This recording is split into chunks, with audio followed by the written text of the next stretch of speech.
दो भाई जो कभी पश्चिम बंगाल में अपने परिवार की आटा मिल चलाते थे, कुछ ही सालों में देश के सबसे बड़े इंफ्रास्ट्रक्चर फाइनेंसर बन जाते हैं और आज उन पर 2434 करोड़ रुपए के लोन फ्रॉड का आरोप लगा है। एसआरईआई ग्रुप, कनोरिया ब्रदर्स और पीएनबी, ये कहानी सिर्फ एक बिजनेसमैन की नहीं बल्कि पूरे भारतीय फाइनेंस सिस्टम की तस्वीर दिखाती है। नमस्कार, आदाब, मैं हूं फरीद अली और आप देख रहे हैं क्लियर कट। आज क्लियर कट में जानेंगे कौन है कनोरिया ब्रदर्स, कैसे आटा मिल से निकलकर इंफ्रा फाइनेंस के सम्राट बने और अब कैसे उन पर पीएनबी के साथ बड़े फ्रॉड के आरोप लगे हैं। चलिए शुरू करते हैं।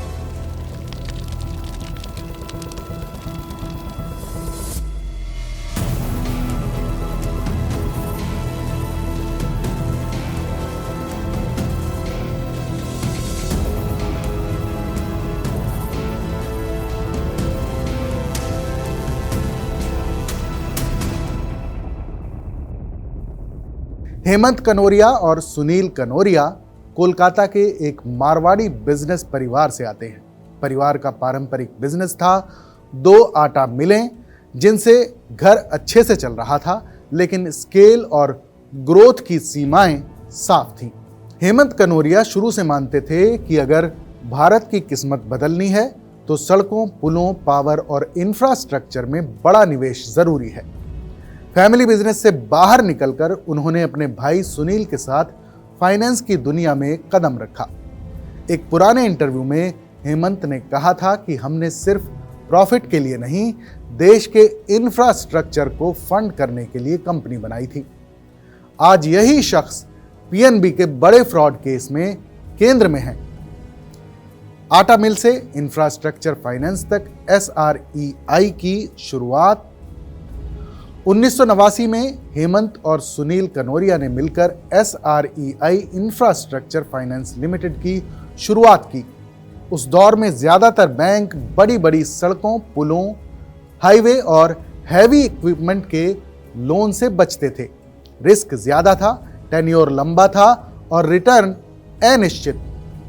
एसआरईआई ने इसी गैप को पहचान कर खुद को इंफ्रास्ट्रक्चर इक्विपमेंट फाइनेंस स्पेशलिस्ट की तरह पोजीशन किया। कंस्ट्रक्शन कंपनियों को रोड रोलर से लेकर क्रेन तक के लिए फाइनेंस, माइनिंग और पावर प्रोजेक्ट्स के लिए मशीनरी लोन एसआरईआई ने धीरे धीरे पूरे सेक्टर में पकड़ बना ली। रिपोर्ट्स के मुताबिक एक समय एसआरईआई इंफ्रास्ट्रक्चर फाइनेंस ने भारत के इंफ्रा इक्विपमेंट फाइनेंस मार्केट का 30% से ज्यादा हिस्सा अपने नाम कर लिया था। तेज ग्रोथ के इस दौर में कनोरिया ब्रदर्स बड़े स्ट्रेटेजिक पार्टनर लाए। फ्रांसीसी बैंक बीएनपी परिबास के साथ 50-50 जॉइंट वेंचर बनाया, जिसका फोकस इंफ्रास्ट्रक्चर इक्विपमेंट और प्रोजेक्ट्स की लीजिंग और फाइनेंस पर था। इससे एसआरईआई को ग्लोबल फाइनेंशियल क्रेडिबिलिटी मिली। साल 2009 में टाटा टेली सर्विसेज के साथ जॉइंट वेंचर करके व्योम नेटवर्क्स बनाई, एक टेलीकॉम टावर कंपनी जिसने उस समय तेजी से बढ़ते टेलीकॉम सेक्टर में अहम रोल निभाया। 2016 में अमेरिकन टावर कॉरपोरेशन ने व्योम नेटवर्क्स में एसआरईआई की हिस्सेदारी खरीद ली, जिसे उस समय एक बड़ी वैल्यू रियलाइजेशन डील माना गया। एक मार्केट एनालिस्ट ने इसी दौर पर कमेंट किया था कि कनोरिया ब्रदर्स ने सही समय पर सही सेक्टर पकड़ा, इंफ्रा और टेलीकॉम। लेकिन हाई ग्रोथ के साथ उन्होंने जितना रिस्क लिया वही बाद में बूमरैंग बन गया। साल 2010 के बाद एनबीएफसी सेक्टर तेजी से फूला फला, लेकिन 2018 में आईएलएनएफएस क्राइसिस और फिर डीएचएफएल जैसे मामलों ने पूरे सिस्टम को हिला दिया। अचानक लिक्विडिटी टाइट हो गई, फंडिंग महंगी हो गई और लॉन्ग टर्म इंफ्रा लोन देने वाली कंपनियों पर दबाव बढ़ गया। कई अर्थशास्त्री इस दौर को शैडो बैंकिंग हैंगओवर कहते हैं।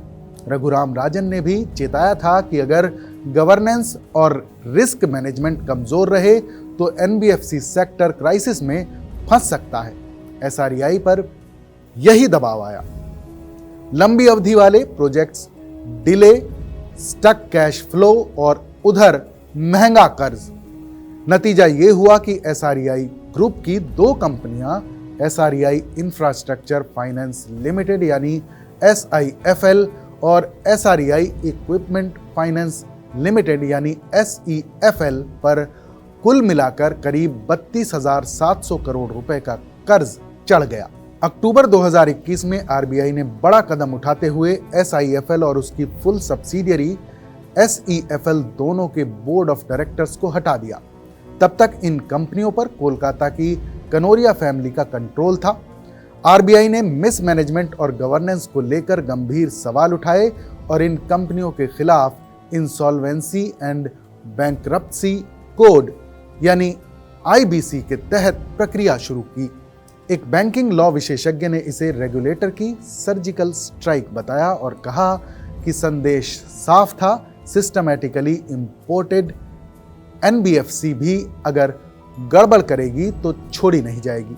इसके बाद ये केस एनसीएलटी के तहत चला और दिसंबर 2023 में national asset reconstruction company limited यानी NARCL ने एसआईएफएल और एसईएफएल को अधिग्रहित कर लिया। नया मोड़, पीएनबी के साथ 2,434 करोड़ का लोन फ्रॉड का आरोप। अब ताजा अपडेट, सरकारी पंजाब नेशनल बैंक ने आरबीआई को बताया है कि एसईएफएल और एसआईएफएल के पुराने प्रमोटर्स से जुड़े ट्रांजैक्शन में 2,434 करोड़ रुपए का लोन फ्रॉड हुआ है। पीएनबी का कहना है कि एसईएफएल से जुड़े फ्रॉड की रकम 1,240.94 करोड़ रुपए है और एसआईएफएल से जुड़े फ्रॉड की रकम 1,193.06 करोड़ रुपए है, यानी कुल मिलाकर 2,434 करोड़ रुपए से ज्यादा के एक्सपोजर को फ्रॉड कैटेगरी में डाला गया है। हालांकि बैंक ने यह भी साफ किया है कि इस पूरे एक्सपोजर पर 100% प्रोविजनिंग पहले ही की जा चुकी है, इसलिए बैंक की मौजूदा फाइनेंशियल हेल्थ पर कोई नया झटका नहीं लगेगा। एक सीनियर बैंकिंग एनालिस्ट कहते हैं कि आज जो ज्यादा फ्रॉड रिपोर्टिंग दिख रही है वो सिस्टम की कमजोरी नहीं बल्कि पारदर्शिता बढ़ने की निशानी भी है। पहले ऐसे केस छिपे रहते थे, आज डेटा में सामने आ रहे हैं। सिस्टम के लिए सबक, आपके लिए सवाल। एसआरईआई, आईएलएनएफएस, डीएचएफएल, इन सब में एक कॉमन पैटर्न दिखता है। तेज growth, complex structure, concentrated risk और देर से खुलती गड़बड़ियां।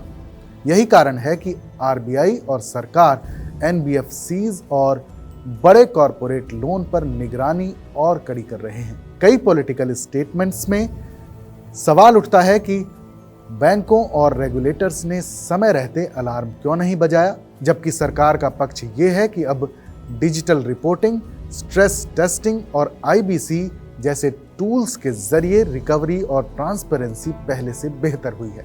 कनोरिया ब्रदर्स के लिए ये सिर्फ एक कानूनी केस नहीं बल्कि उनकी ब्रांड इमेज, बिजनेस लेगेसी और नेशन बिल्डर फाइनेंसर की छवि पर भी बड़ा सवाल है। तो आटा मिल से शुरू हुई कनोरिया ब्रदर्स की कहानी आज 2,434 करोड़ रुपए के आरोपों तक आ चुकी है। एसआरईआई ग्रुप का ये सफर हमें ये समझाता है कि तेज ग्रोथ और बड़े सपनों के साथ साथ गवर्नेंस, पारदर्शिता और जवाबदेही कितनी जरूरी है। क्या एसआरईआई जैसा हाई रिस्क मॉडल भविष्य में भारत में फिर से जगह बना सकता है, या अब वक्त पूरी तरह नए अप्रोच का है? क्लियर कट में फिलहाल बस इतना ही। इस पर आपकी राय हमें जरूर बताइएगा, क्योंकि आपकी आवाज ही बदलाव की शुरुआत है। फिर मिलेंगे एक और नए मुद्दे, नई कहानी के साथ। तब तक देश और दुनिया की तमाम बड़ी खबरों के लिए देखते रहिए TV9 डिजिटल।